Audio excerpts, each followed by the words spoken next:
Okay, we're finally on. Wow, that was a doozy.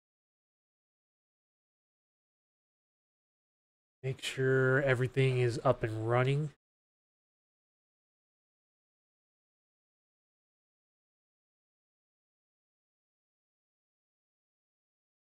All right, greetings everyone coming in.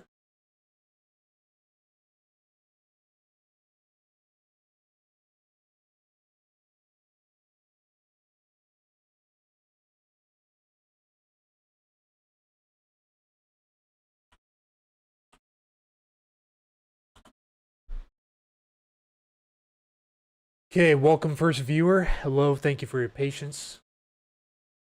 Made an announcement on Facebook. I would go live at 5. Unfortunately, YouTube updated their live stream format in the last 2 days or so, and it was not fun to get it all ready for the stream, to say the least. Trying a slightly different method of streaming today. So hopefully it should be much less glitchy than what I just had to go through.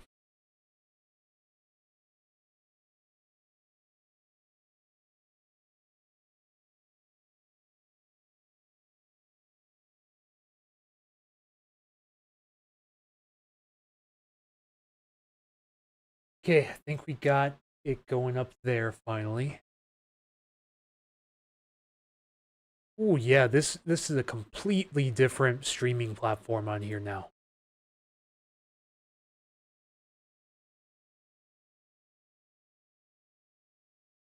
All right, good afternoon for those of you tuning in, coming in from Facebook.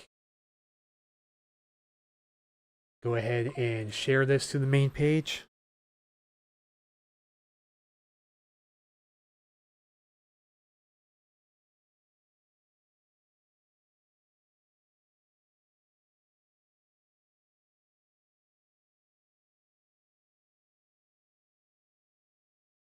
Okay, go.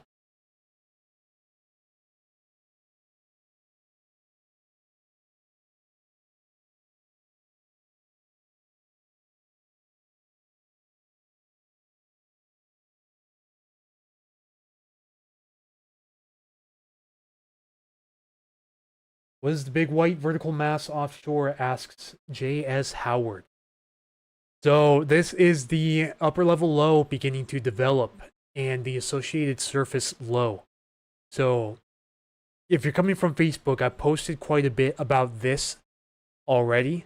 YouTube audience has it's embarrassing to say, but the YouTube audience has been left out for some time, and it does not feel good to say that, honestly.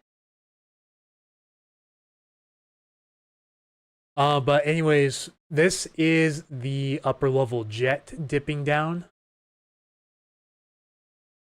So let me go back to the wind profile and move it up quite a bit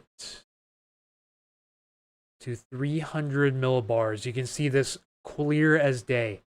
So this is the ridge. You can tell because of the clockwise moving winds. And then this is what they call the polar jet, going all the way through Canada, parts of the United States. And these are troughs embedded within the jet stream. In particular, this one right down here is the one responsible for that surface low that's starting to form off the coast. It's going to sit there for a little bit and then bounce back out to...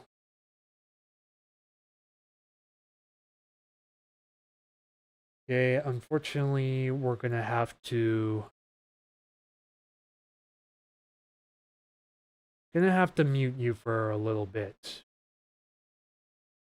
Commenter commenting in Spanish, and unfortunately, it's just clogging up the stream right now, so...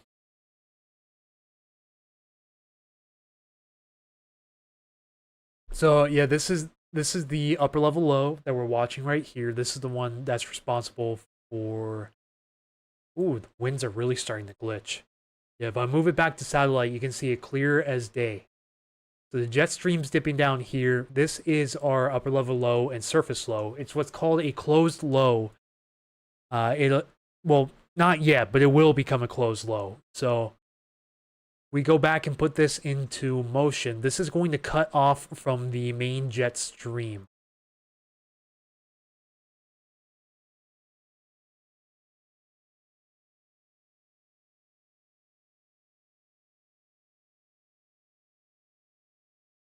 Okay. Hopefully that should clear things up a little bit. That user was starting to spam the channel, unfortunately. Can't have that. I'm going to show you guys the progression of the jet stream and the area of low pressure as we go into the future. Yeah, so you notice right about here, it really starts to separate from the jet stream. It becomes what's called a closed low. This is tomorrow at 6 a.m. And this is tomorrow at 2 p.m. By this point, it's completely cut off from the upper level jet and will meander off the coast for a little bit, continuously swinging in several rounds of showers into our area. Some of these could contain embedded thunderstorms as well, just as a heads up.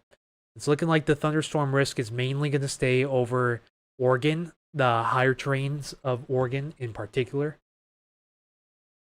At least as of right now, the most recent update I've seen on the models doesn't quite give us a good thunderstorm risk, a little bit over the Seattle area as we go into Saturday and Sunday. You notice as we go into Saturday, this low is most likely going to join back into the upper level jet, but not before another one swings down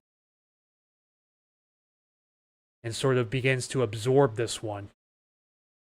And notice how the jet stream sinks down all the way down into California in the desert southwest. We're all the way into Sunday afternoon here. Interesting developments too, if you've been a subscriber to the Facebook page. I've been posting updates on there regularly as well. We're well within this low here. Way into Tuesday, Wednesday, and then you'll notice as time goes on, this jet stream is eventually going to begin to aim directly at the Pacific Northwest. So some models are showing some atmospheric river potential, like way out into the extended, and I mean we got to go way out here. So this is all the way at October 22nd. Looks like the most recent European run is no longer favoring this, but in a few runs before, it had the jet extension all the way into the Pacific Northwest, and it just had full-on fire hose mode. Let me make sure I post an updated link to Facebook real quick. Thank you everyone who's watching, who is subscribed as well. I got about, I think, 3 more subs directly as soon as I made the announcement.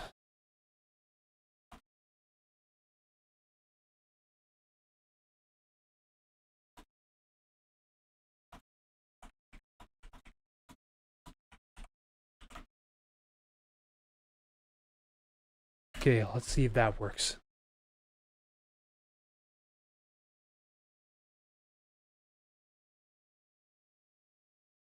Yeah, so I think I was having issues with the streaming software because YouTube updated their streaming format within the last couple of days or so. And so, unfortunately, I tried to pair my streaming software and it just would not initiate the stream no matter what I did. Generated several different stream keys. Tried restarting and updating the software, restarting the YouTube stream several times. I also didn't realize have an unanswered question from a few minutes ago. So if you're still watching Stellig B, I apologize. I started rambling there for a second. So let me get your question answered real fast. I live in Kent. What can I expect tonight if you don't mind? If you're still hanging around, hopefully you are. Hopefully you didn't get tired of my rambling and leave the stream. But tonight, Kent area, we have to zoom in a little bit. I'm showing temperatures right now. This is what's called the national blend of models, and it's exactly what it sounds like. It's a blend of each model at a very high resolution. And so Yeah, the pattern, it really dips down into the 60s. Some areas may not even break 50 today if they haven't already. But the Kent area is going to dip pretty low into the 50s, maybe the upper 40s. And then as the sun comes up tomorrow, we do get into the low 60s around most of the Puget Sound area. And then we dip back down into the 50s, maybe some areas of upper 40s as well. And as we go through the progression, you notice in the next several days, we're going to have a hard time breaking the 50s. Maybe some areas up upper 50s, but mainly mid 50s around the area. And then we really start to dip down into the upper 40s here. This is all the way out to Sunday morning. We get really cold here. Some areas down into the lower 40s.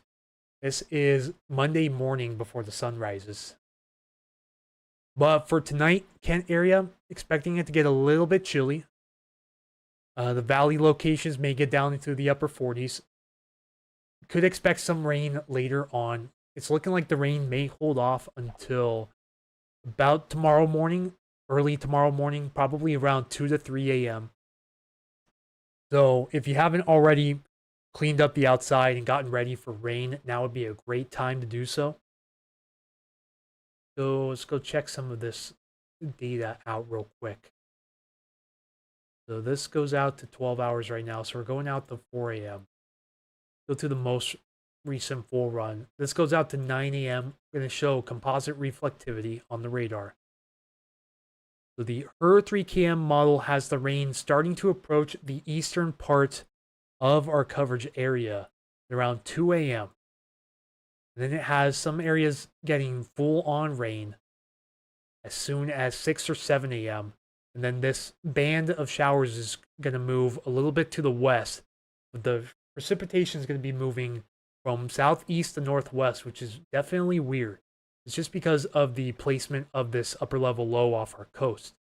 You know, it's swinging out of the northeast and moving down to the southwest.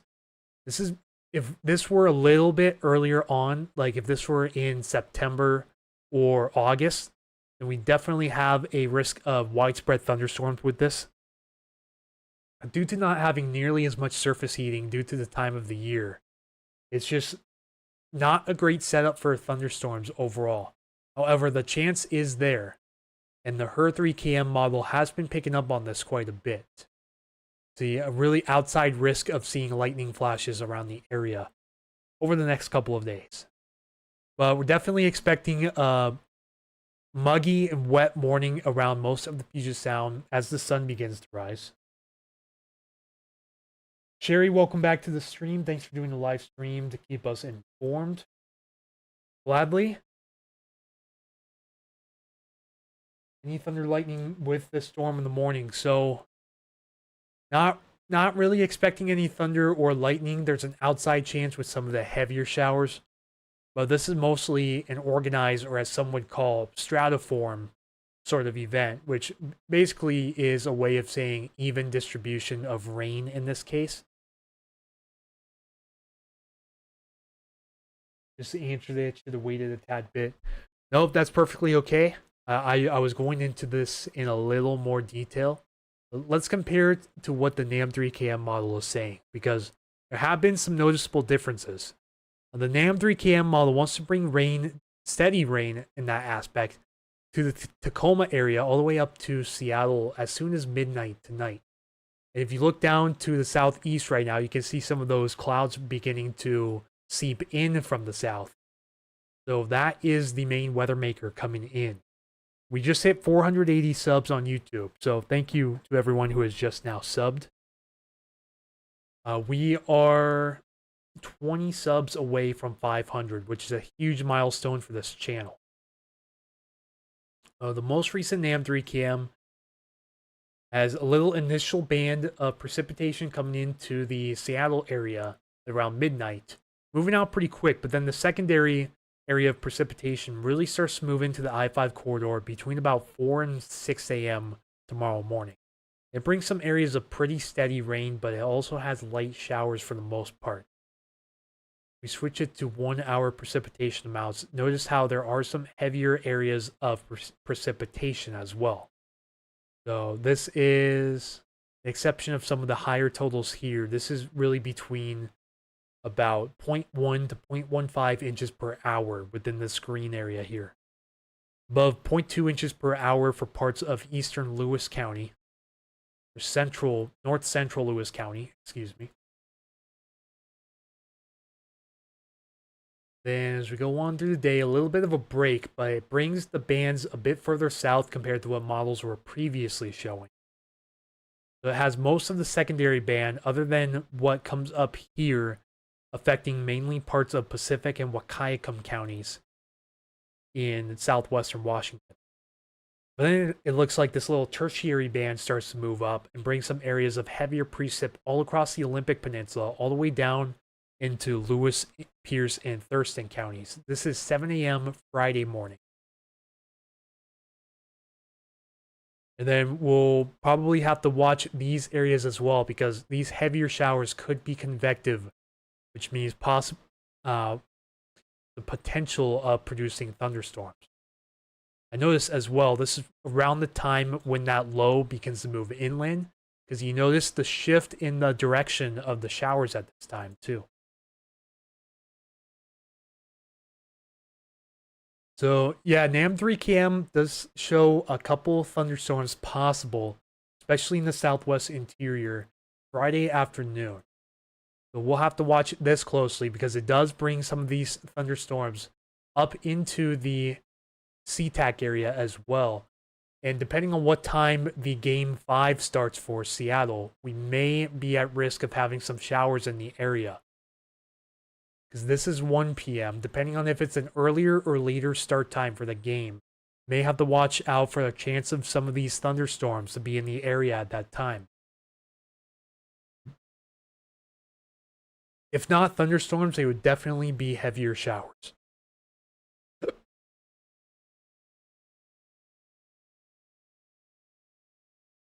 Take a quick little water break real quick.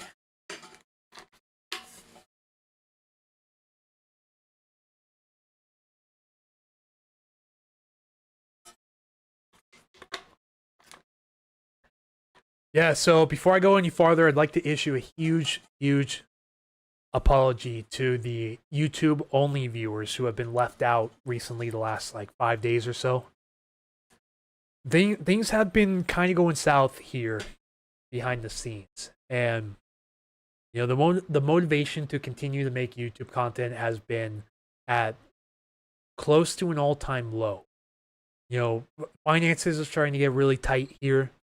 Unfortunately, I really hope I don't have to, but I may have to step down from doing Puget Sound Stormwatch full time to pick up an additional full-time method of employment. Once again, you know, starting to look at it closer. I definitely was not fully prepared to make this transition, and I knew that. But I wanted to attempt to at least save up 2 to 3 months worth of money to sort of explore the possibility of doing this full time. And you know, we're right in the ballpark there. So now we're kind of in the danger zone of things, if you guys know what I mean. Let me zoom out a little bit as well. See if we can see all the inner confluence bands of this low. Yeah, there we go. Yeah, so I haven't wanted to make an official announcement on this quite yet. Just to sort of, you know, sleep on it and get a little more clarity tomorrow. But today especially has been really troublesome for me behind the scenes. But anyways, back to the weather for a brief moment, because I'm looking at the models for the first time in a while. So the center of the spin is somewhere off of Cape Disappointment, due west, about 100 miles or so. You notice the flow is from southeast to northwest across the Washington Cascades, and mainly out of the south across the Oregon Cascades. But then as soon as this starts to move inland, center of rotation moves somewhere around here by the looks of it. It's a little hard to tell on this map.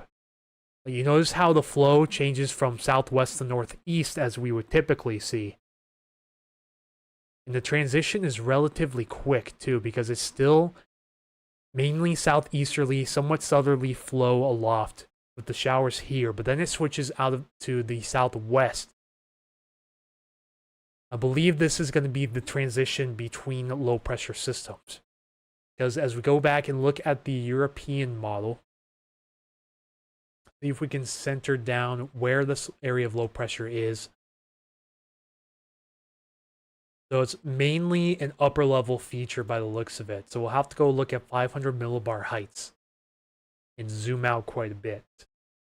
Yeah, this is the center of rotation here, the area of low pressure aloft. And I'm gonna play what some people call the funky chicken a little bit, and then start to move into the east in the Friday to Saturday time span. And then it's going to start to merge with another upper level low that swings out of Canada. And this one's potentially going to be much stronger, and this is what's probably going to bring that thunderstorm risk to areas west of the Cascades. Then we get some rather modest disagreement in the models at this point, because the European, if we go back to the last 12Z run, this wants to try to build another ridge over our area. Maybe a quick little transient ridge between weather systems, all the way out to, this is Thursday the 23rd, so let's take this very lightly at the moment. The 0Z, I believe, has a more interesting ridge feature forming. It kind of did. We were in this sort of zonal flow pattern between the trough and the upper level ridge, trying to get established in the area.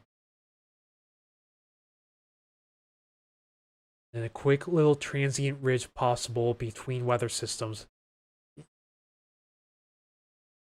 If you guys pay attention to the subscriber page on Facebook, I know, Sherry, you are a member of this, but there was one point where the European model here was showing 5 consecutive weather systems moving through with little 3-day intervals between them. All the way from, I believe, the 11th. It was either the 8th or the 11th. So as soon as today, going all the way in 3-day intervals, 5 different times, all the way out to either the 20th or the 23rd of October. But this is just a ridiculously deep upper level low here. And see what that translates towards the surface. Oh yeah. Pretty large closed surface low off the coast here too, which not looking as impressive in most recent model runs. Let's see what the AI forecast system has to say, because this goes out to a full 360 hours for each run rather than every 2 runs on this. Yeah, so showing the low not as intense and moving it a bit farther south, which would mitigate any sort of localized wind risk around here. And this one wants to bring sort of a weak system off to the north of Vancouver Island, which wouldn't give us any big wind whatsoever. Then, oh, this is my first time seeing this signal. This is crazy. Like, this is hurricane strength. Just off the coast of the Queen Charlotte Islands, also known as Haida Gwaii. Needless to say, this will definitely not verify. This is way out in the forecast, 324 hours. So, needless to say, let's completely ignore that, take that off the table. Does sort of want to swing this 998 millibar surface low into our area, though, which would bring some breezy winds into the area.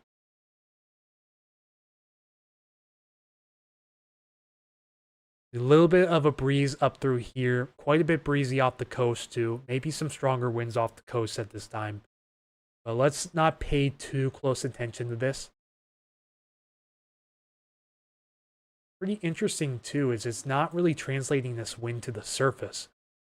only showing a max of 55 mile per hour. Well, then again, these are sustained winds, not gusts. So I gotta remember that as well.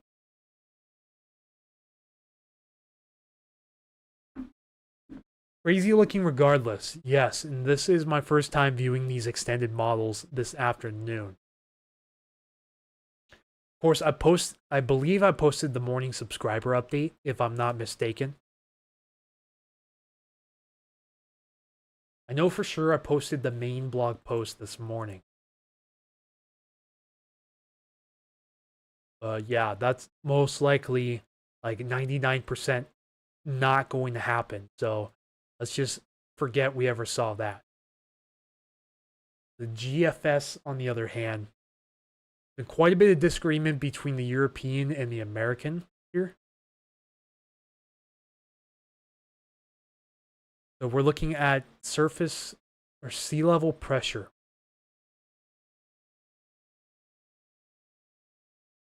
And not something we see too often. It brings a northwest to southeast moving surface low rather than the traditional southwest to northeast or west to east. A little unusual there. And then it's got a really strong low all the way out on the 24th. This is 384 hours out. So let's just forget we ever saw this again. For anyone just tuning in, also thank you for 3 likes on the stream. Currently 4 of you viewing right now. This is Anthony with Puget Sound Stormwatch, just doing a quick little weather Q&A live stream. My apologies for neglecting you, YouTube audience. It's just it's really difficult for me to try to stick to the topic of briefings right now. You know, obviously it's much easier to type up a briefing than it is to say and present a briefing. And I've only had just enough motivation to type out the briefings and nowhere near enough to really put the video part together. And besides, there's a lot of competition otherwise for the briefing part of it. You know, obviously the #1 channel for the Pacific Northwest is Pacific Northwest Weather Watch. Michael Snyder hosts that. You know, it doesn't even come close to that. His preparation and the amount of detail that goes into his forecast is unmatched. You know, no one comes even close. Huge credit goes to Michael for what he puts on. And he just hit the 102K subscriber mark on YouTube not long ago. So that definitely sets the standard 100%. Also seen that Benjamin Yurkovich with Washington Weather Chasers fired back up his YouTube channel again. It went dormant for a few years, but he has since really started to reestablish the Washington Weather Chasers channel. So huge shout out goes to Ben Yurkovich as well. And then Western Washington Weather, Matthew Fab, also runs a really nice weather channel on YouTube as well. He posts semi-regular briefings. You know, he's I believe he just became a full-time college student working for his associates for atmospheric sciences at UW. So, you know, huge credit also goes to Matthew and team at Western Washington Weather. He does briefings on YouTube as well. And I'm probably 4th in line behind them. Because all of them have at least 1.5K subscribers, I believe. I think Western Washington Weather is around 1.5K. Washington Weather Chasers, is at around 3.5K. And then there's Michael Snyder alone at over 100K.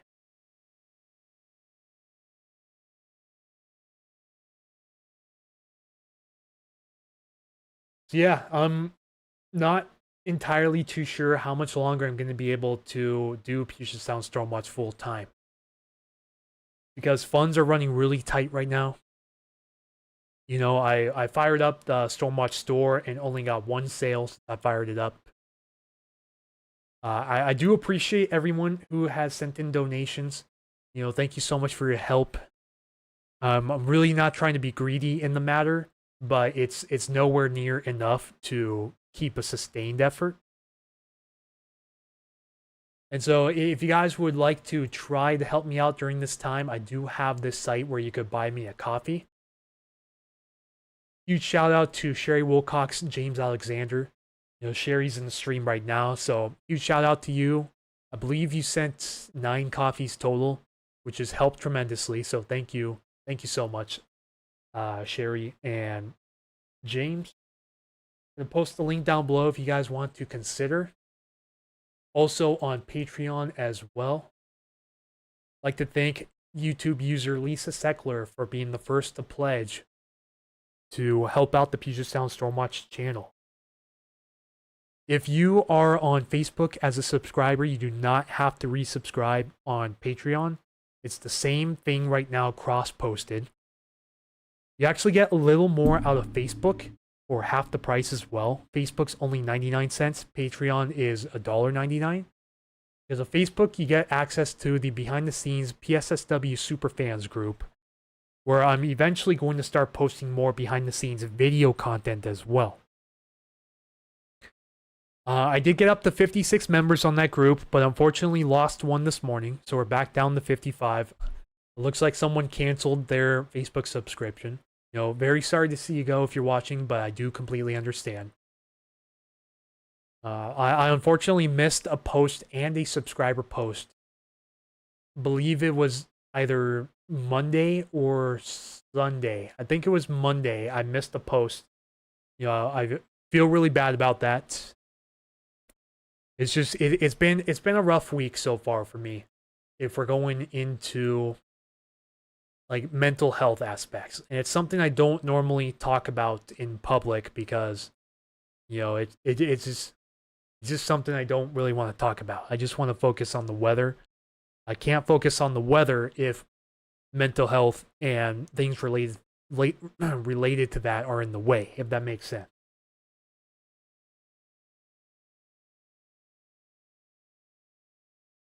Yeah, so a little bit of shower activity coming up from southeastern Pierce and eastern Lewis counties at this time. This was quite a ways back, though.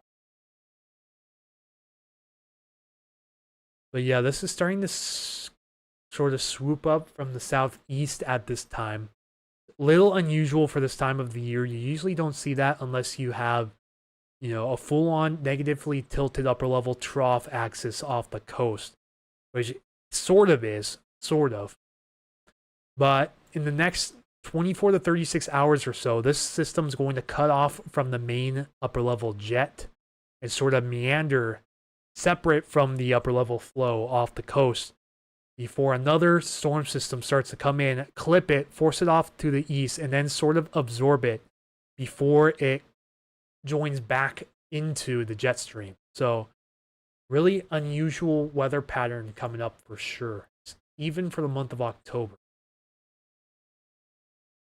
You can see this in much clearer detail if I go through the progression of the 500 millibar heights. So this is at 18,000 feet. This is showing the anomalies compared to average for upper level heights. So lower heights, the darker colors indicates troughing, and higher heights, the lighter colors indicates ridging.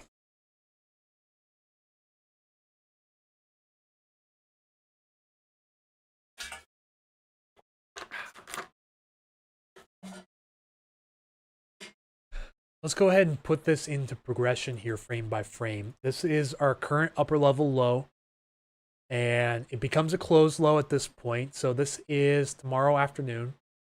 Upper level low begins to cut off from the main jet stream, which is up here, and then sort of hangs off the Oregon, California coast a little bit, and then it's going to start to swoop back into the east, but not before this next trough comes in and baits it. It sort of absorbs it a little bit, brings it back into the upper level jet, and then it'll start to bounce a little bit farther to the south. And this one's stronger, which will likely have an associated surface low with it, although the surface low will be rather weak. Sub 1,000 millibars, and it's farther south, so we don't have much of a wind risk, if anything, right now for the Puget Sound area. Wind risk would mainly be isolated to parts of southwestern Oregon and northwestern California in the coastal areas. And this is the GFS, so this is not what the European has been showing. I also want to bring in this developing upper level low as well and start to ingest that as well.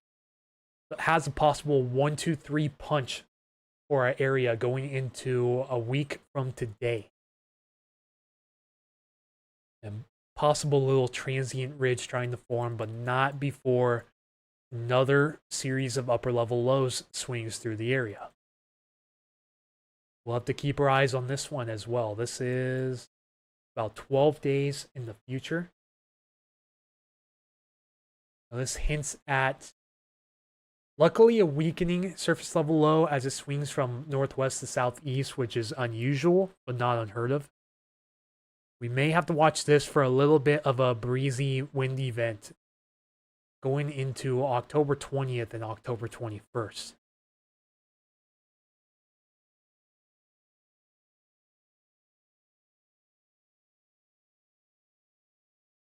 And then it's just upper level low after upper level low. And then we have this monster at 384 hours out. Which the AIFS, if you guys were sticking around and you saw the AIFS model I was showing about 10 to 15 minutes ago, you saw it had a monster surface low downwards of 957 millibars, which is hurricane strength. Just come through and just bulldoze through Haida, Kauai in that general area. But we'll take that with a grain of salt right now because it is the GFS and it is 16 days in the future. So we'll just pretend right now that we never even saw that. See, if we go to the ensembles, the average is much less in strength than what was shown there. So yeah, the ensembles are showing a similar story, albeit nowhere near as strong of an upper level trough here.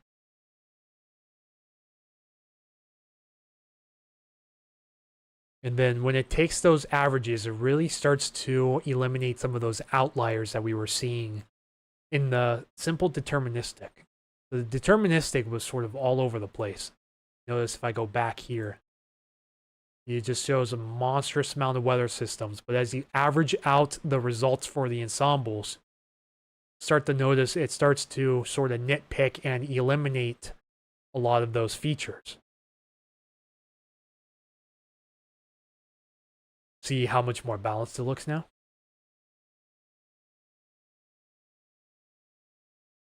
So in the short term, really good agreement in the ensemble and the deterministic models for the progression of the next, at the very least, 2 systems here. Kristen Rossman, any word on Saturday afternoon out in Snohomish?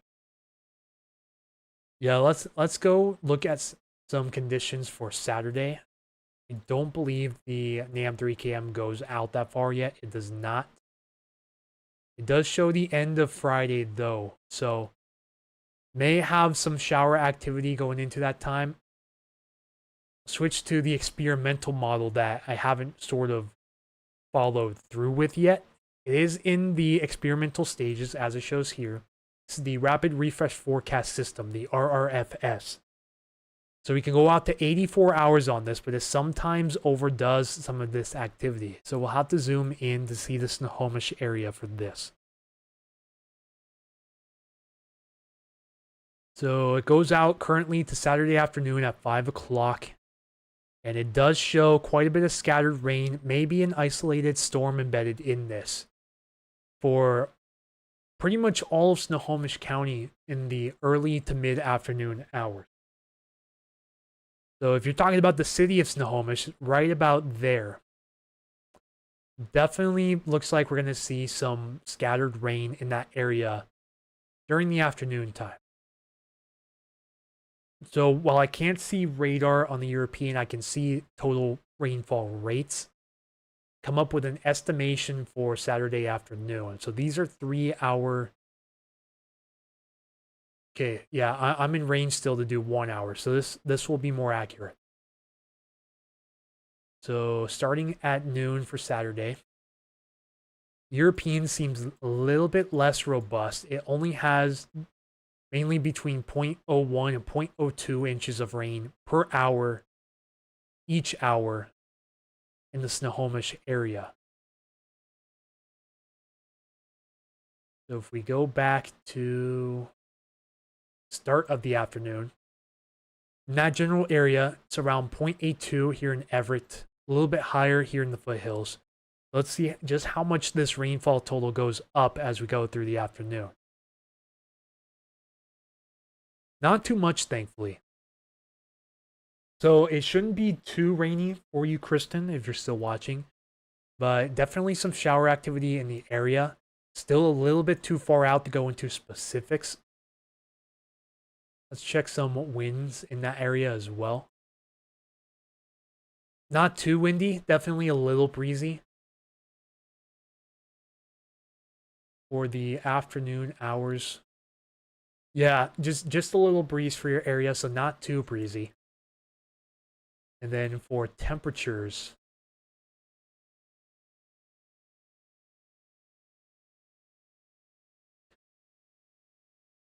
yeah, it's most likely not going to break the 50s for Snohomish or really anywhere across Western Washington much. It's going to be a pretty nippy day on Saturday. So for your area, I'd have to say definitely cooler, a little bit rainy, not as much wind, but definitely still a breeze possible. But you'll for sure most likely see some rain Saturday afternoon, but just not looking like much right now.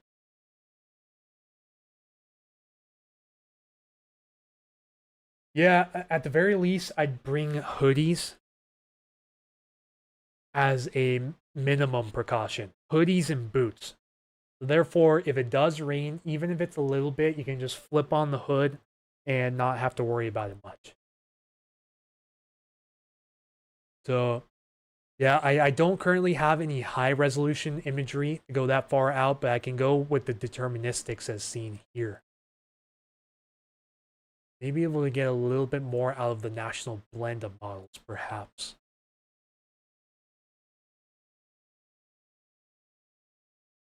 Yeah, we have hourly temps up until I believe hour 40, okay, hour 36, and then it goes every 3 hours after that. We can go with a little 3 hour average during that time. So yeah, around 54 to 55 degrees. And not much higher than that.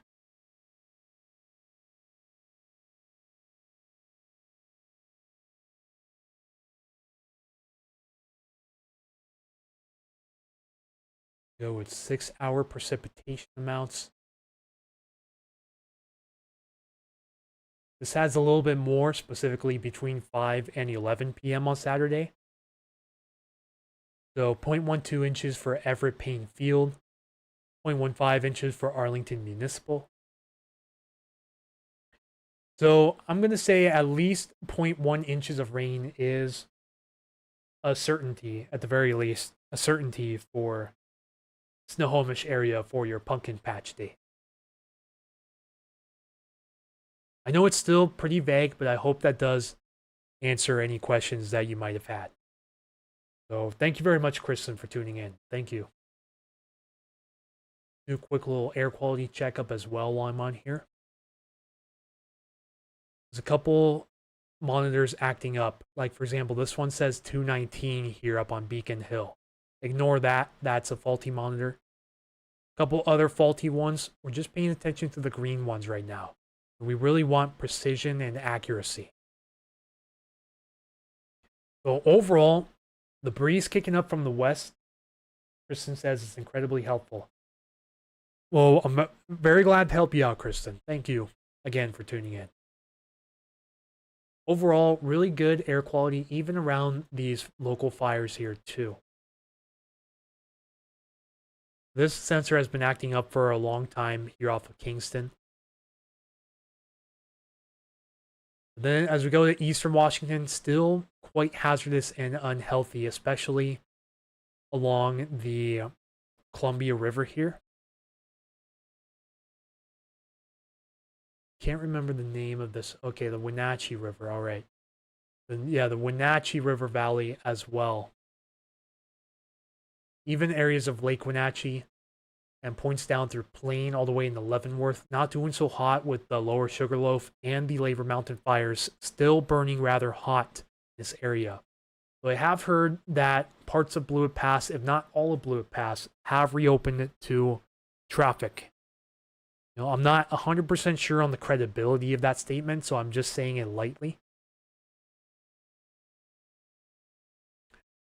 But definitely feeling air quality impacts still across central Washington. Even eastern Washington's doing much better. Firefighters have a pretty good hold on a lot of these northeastern Washington fires. And speaking of that, let's go look at some fire updates. Switched over to Watch Duty full time. It has everything and more that I could have asked for from a fire weather app. Unfortunately, the Bear Gulch, however, has broken 20,000 acres as of the most recent update on here. So as of 3 days ago, 20,232.9 acres. Still, for some reason, I feel like this number is a little bit low compared to all the rain we've seen in this area. They only have a 5% containment still around the Bear Gulch. I believe it's mainly burning north and east now. A lot of these areas have been safely reopened since the last update that I posted. Tunnel Creek fire is just about to hit 600 acres. No containment, but luckily minimal fire movement. Largely in help due to cooler temperatures, higher humidity, and less wind in this area.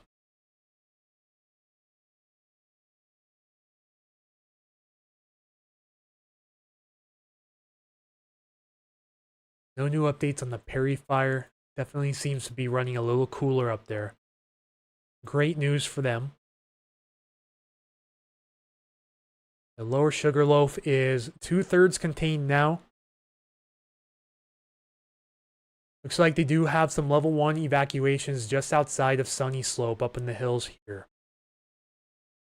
So these areas are under level 1 evacuations for the lower Sugarloaf at the moment. It includes the northern parts of Sunny Slope, northeastern parts of Monitor, and some points north are level 2. So these are level 3, and then this is the level 2. And then this area is all level 1 down here.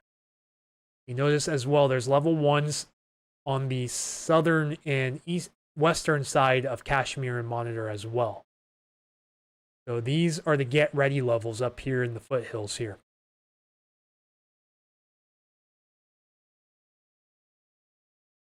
Okay, so here's the official update from a staff reporter. So 97 at Blewett Pass has reopened between 149 and 178.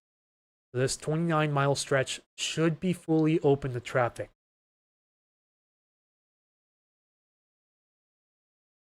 That Labor Mountain fire is definitely got to be one of the largest, if not the largest fire in Washington State at the moment. Because a lot of these Northeast Washington fires are almost fully contained, if not just shy of fully contained. Wildcat's still burning quite a bit off to the north and east, though, at the moment. So Labor Mountain fires up to 15% containment. I'd like to say it's mostly on the west flank.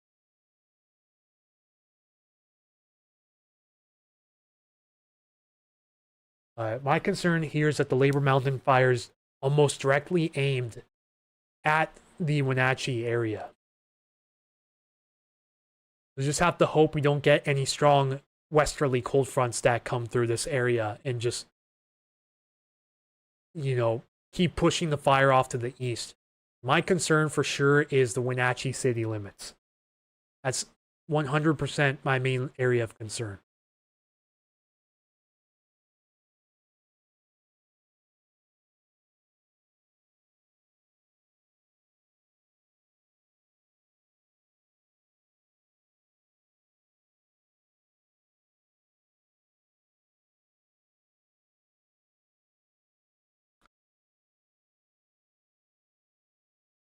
Site's being a little glitchy, so bear with me.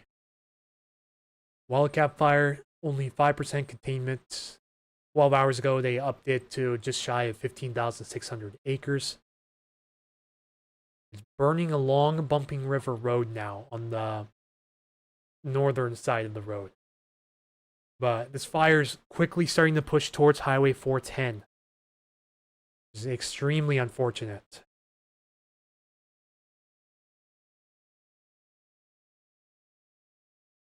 That's pretty much a quick glance of what's going on in the fire world.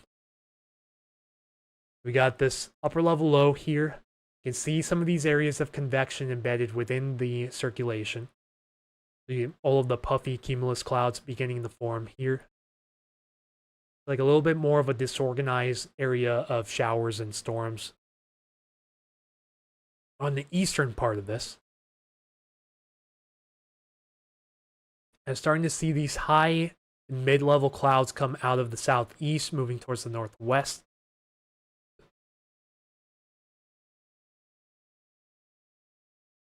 I can tell by looking outside right now. I'm looking down to the northwest. I'm looking to the northwest of this way, and I can see these high clouds moving over the area right now. And some of this is being picked up on radar, so don't be surprised if you're already getting some showers here in the foothills right now.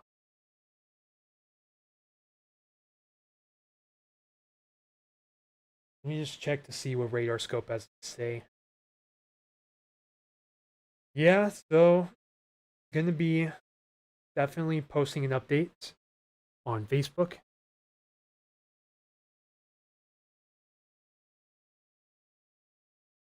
I'm gonna post this to the new channel I have active. It's called Rapid Fire Updates on Facebook. I have a bit over 500 members that joined in the first couple of days, so that was really enlightening to see for sure.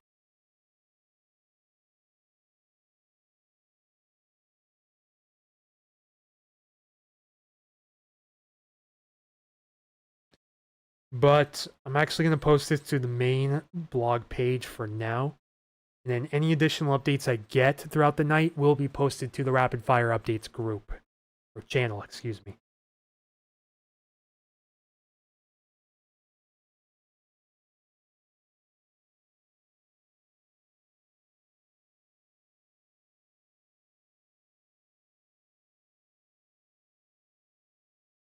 The Hills of King and Pierce counties.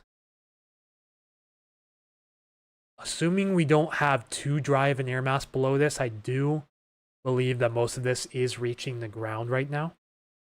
This is really going all the way up along the Snoqualmie River Valley, all the way down to just outside of Mount Rainier National Park. This is moving off towards the northwest a bit, mainly northwest, so sort of like this, up towards Issaquah and areas east of I-405 right now.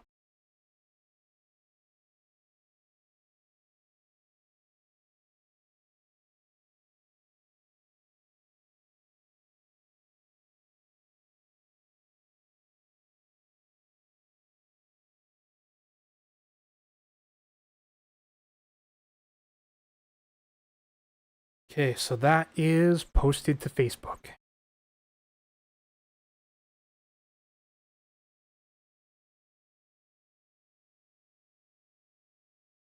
And I think I'll post any additional updates to that channel. Let me at least break it in real quick.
Hopefully I wasn't too loud for you guys.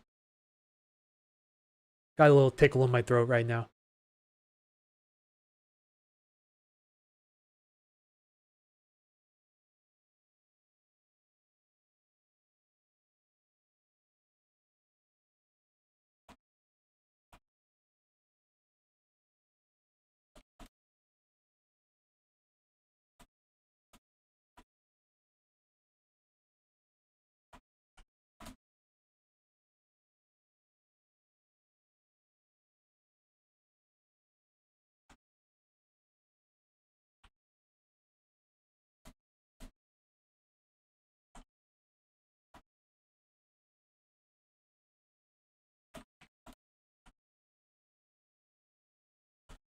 Okay, that's a long update, but it's posted.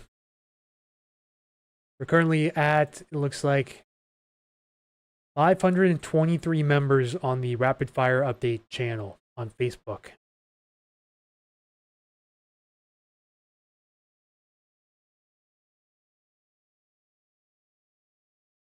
Just got a new scan here. Looks like showers are a little bit heavier over Black Diamond and vicinity.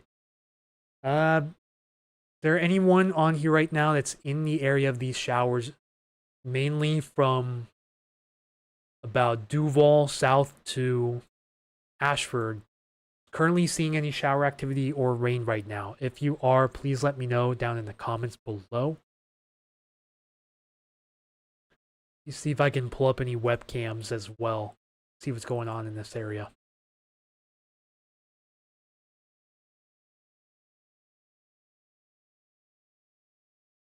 Maybe it's a little bit hard to tell. Like, we only get an update on an hourly basis. At least for that camera right there.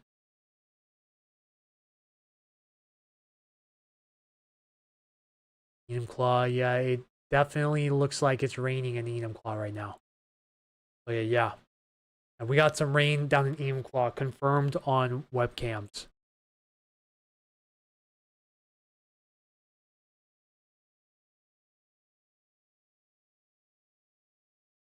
That's what it looks like, for sure.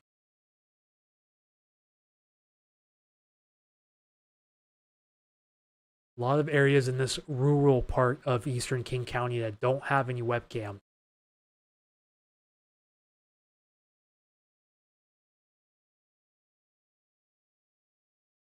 I think it's at least 14 minutes ago. Still appears to be pretty sunny out in Maple Valley.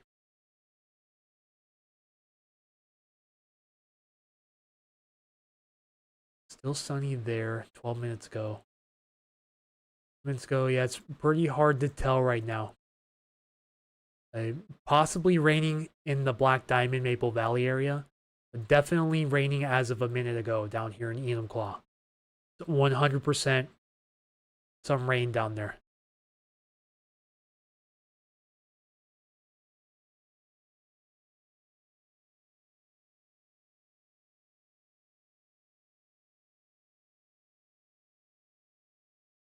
Yeah, this is looking towards Rainier, so looking to the southeast. Definitely see those darker clouds starting to creep in. You notice the low gray clouds here. I believe those are asperitas clouds. Asperitas. Formerly undulatus asperatus. They changed it to asperitas. Those are those little wavy undulating clouds that you see. Sometimes ahead of weather systems. Really cool looking clouds, honestly, but definitely a sign of some rain coming in for sure, because you can't see the mountain to the southeast anymore. Amazing how hazy it was earlier. Definitely see that haze has started to clear out with a change in wind direction. Mostly noticeable between 4 hours. Actually, not too long between those images by the looks of it. Impressive. But yeah, if you guys want to see webcams as well, I do believe these are included on the free version of windy.com. It's the app that I'm using right now, windy.com.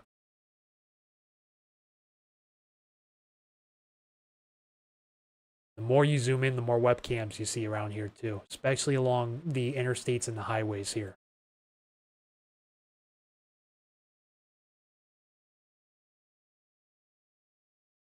some of these sites not updating as frequent as others. Definitely some lower clouds here in Enumclaw. I believe this is looking southeast towards Pinnacle Peak in the background. So almost certainly raining up here. If it's raining down there, it's got to be raining up here too. These are moving more so towards the north than off to the east. Looking southeast to north launch. Yeah, you can clearly see those darker clouds moving in the last hour.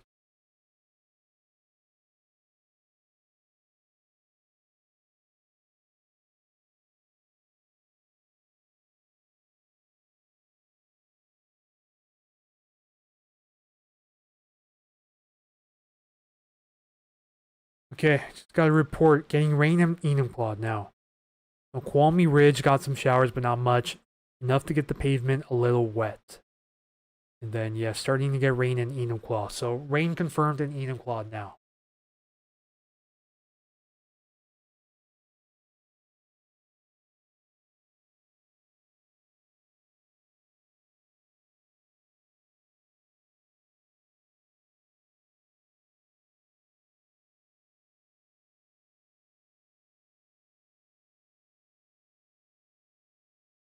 Wow. Just posted that update to my channel 6 minutes ago. Already garnered 34 reactions, seen by 139 people.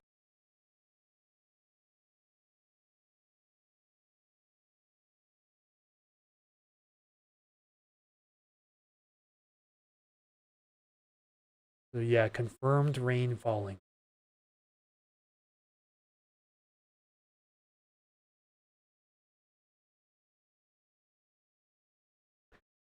Also, 12 minutes ago, reports of an earthquake 3.0 in the area of Lake Cushman.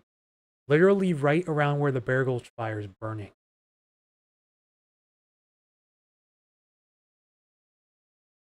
Share that to my story.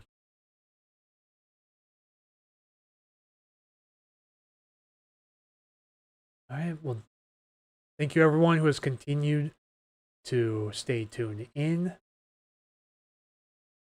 Even if it's a little bit of slow time right now.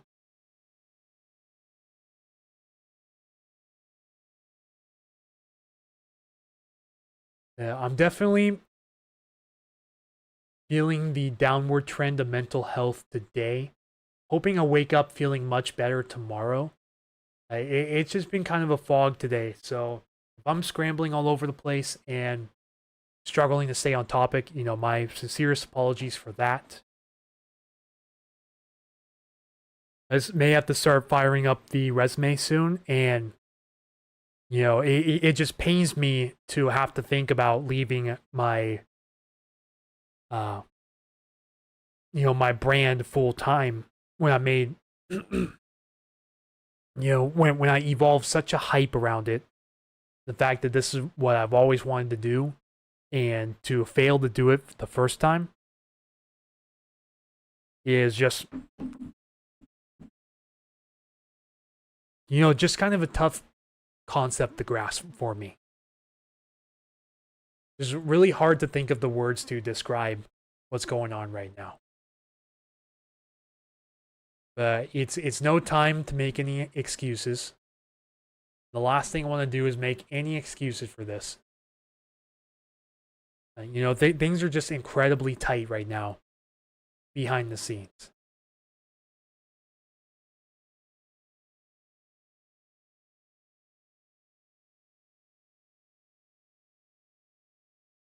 Put this into motion the last hour or so.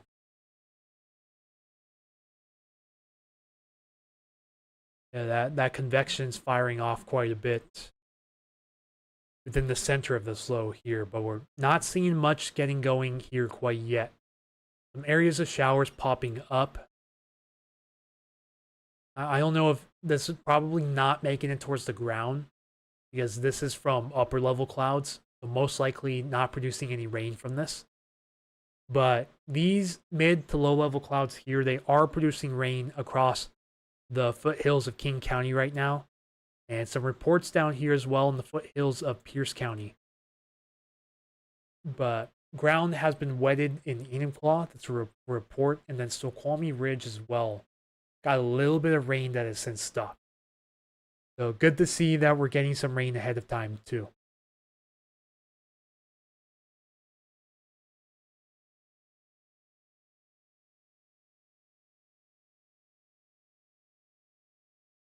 Yeah, so coincidentally, this earthquake we just had about 15 minutes ago, like 15 minutes ago exactly now. This was 5:56 p.m. 6:12 p.m. now. It was just 6:11, but pretty much directly centered under where the Bear Gulch fire is currently burning. So, really interesting coincidence there.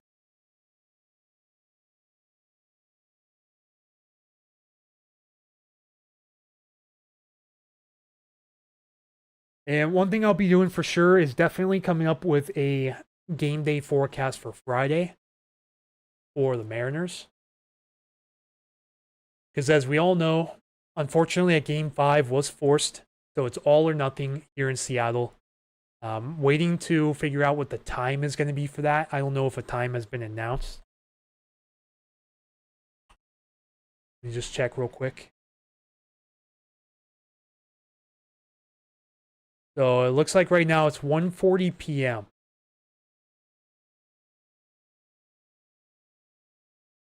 So we'll have to come up with a forecast for sure. Let me see. I should be in range on all the models here too. So I'll be coming up with a little quick, like on the fly forecast so you guys can see what goes on sort of in my head behind the scene. Need to go out to Friday at 1 p.m. Most likely going to have the roof out. There's definitely rain during the morning time, some heavier rain, possible thunderstorms embedded in this. Then the secondary area of rain really comes up as well from down here. Then this continues. Luckily, it's pretty brief, thankfully.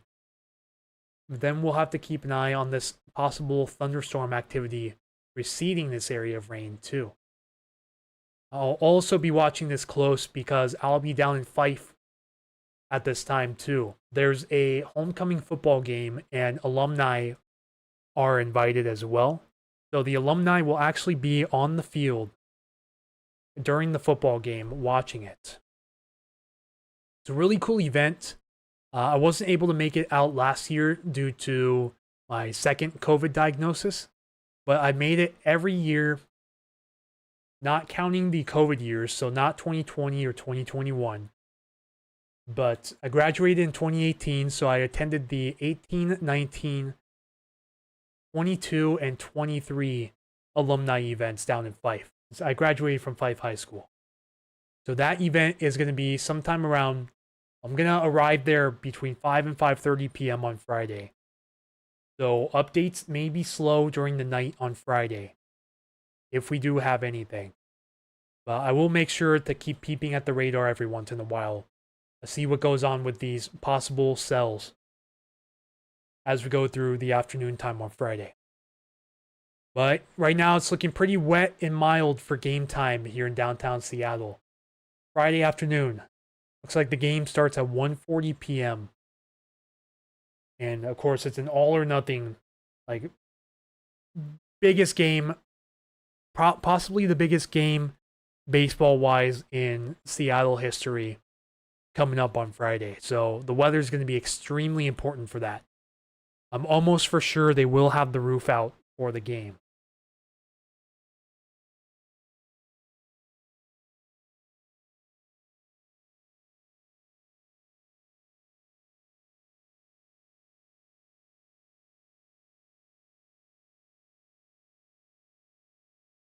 Report of a rainbow in Ording. So just seeing a rainbow right now.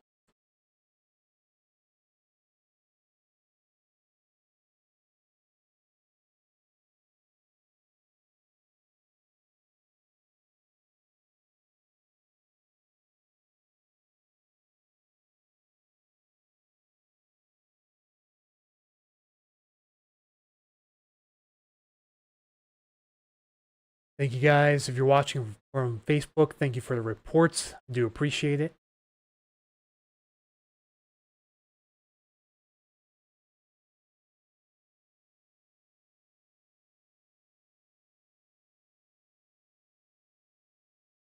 And Facebook also did an update to their reel system too. So any videos that I post, even if they're the little 2 or 3 second radar loops, are now considered reels instead of just independent videos. A little bit of an interesting development there from Facebook. So yeah, new developments from YouTube and Facebook. Some of them make it easier to promote content. Some of them don't make it as easy. A report from Covington saying just felt some drops. So drops of rain reported in Covington as well. I'm gonna go ahead and open this time as well for any more Q&A. If you have any questions, comments, or concerns about the current or upcoming weather, or anything else related outside of that, whether it's personal or not, feel free to ask away as well. 481 subs, so thank you to the 5 people who have subscribed since the stream started. We're only 19 away from 500.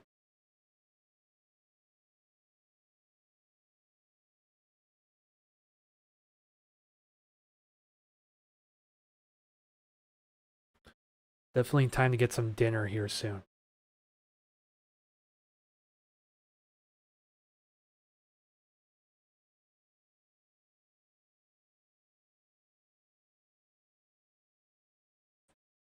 It looks like we just hit 100 views on the stream. Thank you guys all so much for that. Very much appreciated. 6 likes on the stream. Thank you all for that too. To get up and take a quick stretch. Been in the chair for about an hour and a half already. A little less.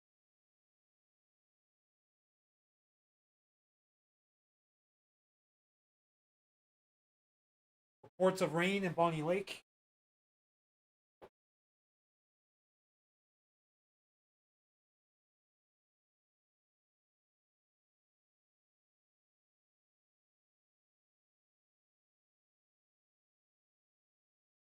I want to ask if new weather models for winter.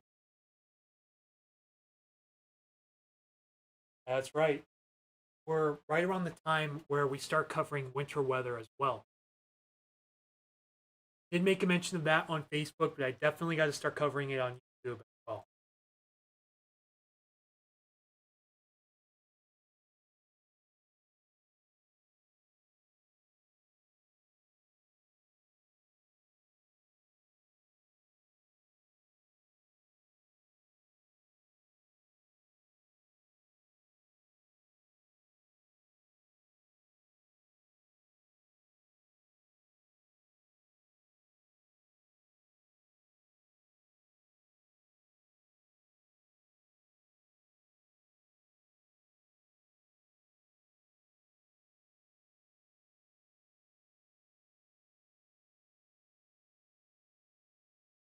For anyone just tuning in, taking a stretch break. Hopefully you guys can hear me. Just got to stand up for a second or so.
All right. I think we're back in commission for a little bit, so thank you all for hanging tight.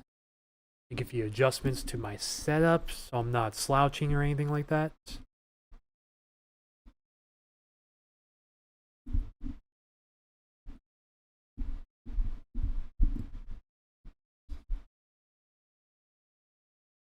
Okay, I think we are good. Streaming for it's like about an hour 15 minutes now. Do we have any additional comments, questions, or concerns? Because looks like we may begin to wrap things up around 6:30 here. Assuming there's no more interest in the topic. According to current weather models, the widespread rain in this area should begin to move in sometime around midnight.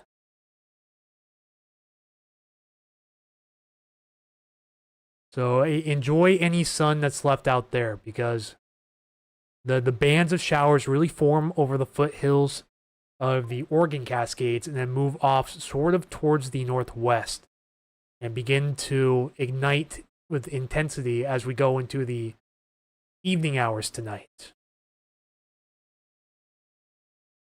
So potential for widespread rain as the sun rises tomorrow, lasting into the early afternoon hours potentially. And then possibly around 2, it's uncertain exactly where this band is going to set up and move. But recent model runs have sort of trended more towards northerly up towards Seattle, but later on in the morning time Friday, rather than the later afternoon time tomorrow. Just in time for the Mariners Game 5. And the possibility, once the flow shifts out of the southwest, is picking up on the possibility of some isolated thunderstorms here Friday night. Coincidentally, during the time I'm going to be at an alumni game for my old high school. Like right around the same time. So we will see how that verifies.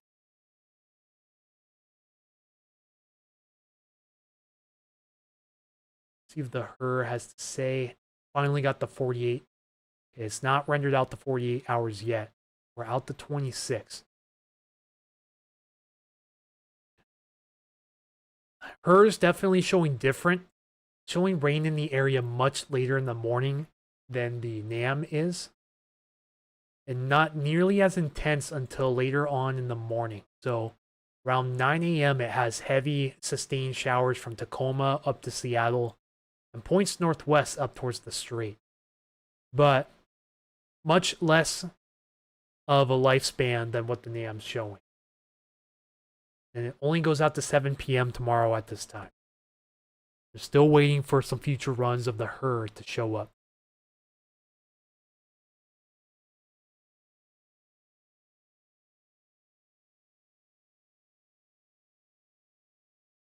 It'll be a perfect time to wrap up here soon too, because I do have some food getting delivered. I'm going to open this to any last minute questions or concerns from the viewership. If you guys have anything that you'd like me to go in depth about real quick, more than happy to answer any questions you may have.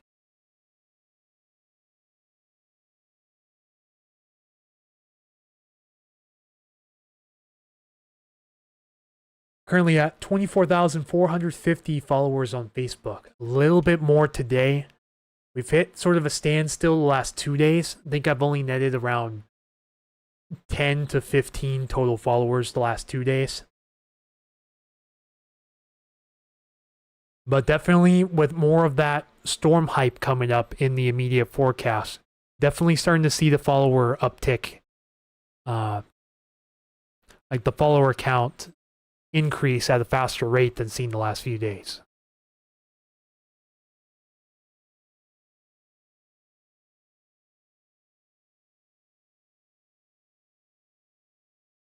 And a post I made earlier this morning already has 200 reactions.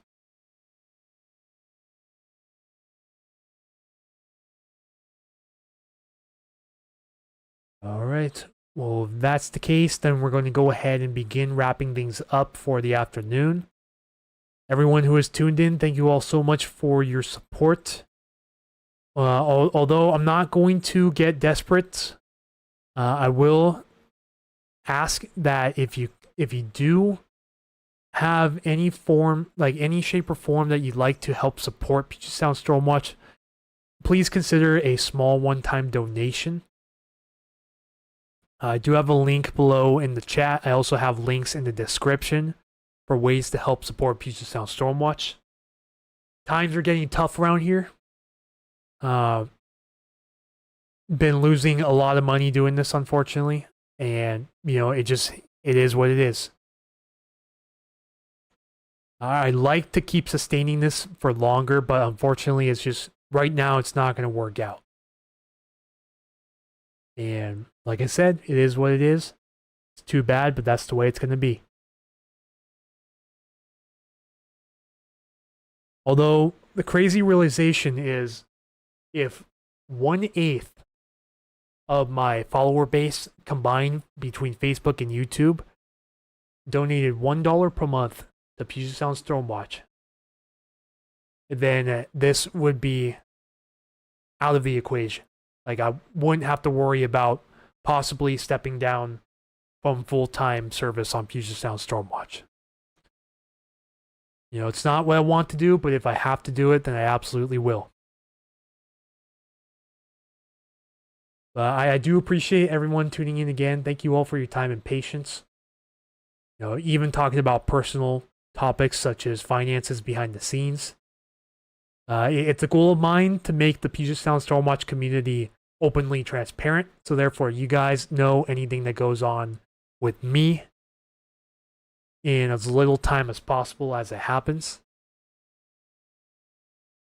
Just want to have a very inclusive fan base for Puget Sound Stormwatch, something that doesn't exempt anyone from getting any real-time forecasts, if that makes sense.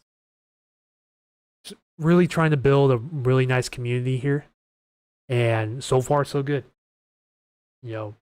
Tens of thousands of people have joined in, and I couldn't be any more thankful that I'm here right now.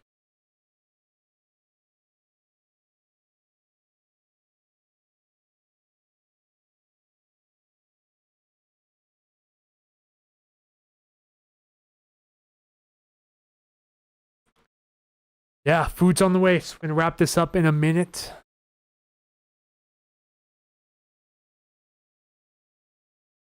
Thank you for 8 stream likes, 114 views. Currently have 5 viewers, but I'm going to have to let you guys go here in just a second. Everyone who tuned in today, you guys are the best. Extremely grateful for this community that I'm building. Yeah, I couldn't do any of this without you guys. So, yeah, you guys are the greatest. This was Anthony with Puget Sound Stormwatch. I'm going to be signing off on YouTube for the afternoon. I'm going to be holding myself to it, and you guys should hold me to it as well. I need to start up more frequent briefings again. Because one of the reasons why I'm failing financially is because I haven't put the time and effort into YouTube before going full-time. And I'm still having a hard time, even now full-time, getting the YouTube channel up and going. The streams have certainly helped for sure. It's done huge dividends towards piling up the watch time. Trying to get some of those monetization features started, but I'm still only around 1/10 of the watch time threshold. We're not quite to that 500 sub marker quite yet either. So don't worry, we're getting there. Even if I have to step down from full time, it's a sacrifice that has to be made. One last checkup on Facebook real quick. So yeah, that'll be it, everyone. Have a great night. My apologies if the stream was a little bit sloppy. It's not all the way there right now. Working on it slowly but surely. I should be back to full strength here very soon, hopefully. I just need to enjoy the weather and be more out and about, and things should hopefully be just fine.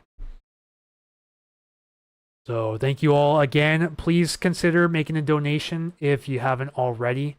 All donations go towards helping the channel stay full time, because this is technically my full-time job. Yeah, have a good night, everyone.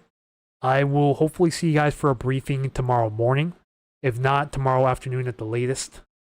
So take care, everyone. This is Anthony signing off.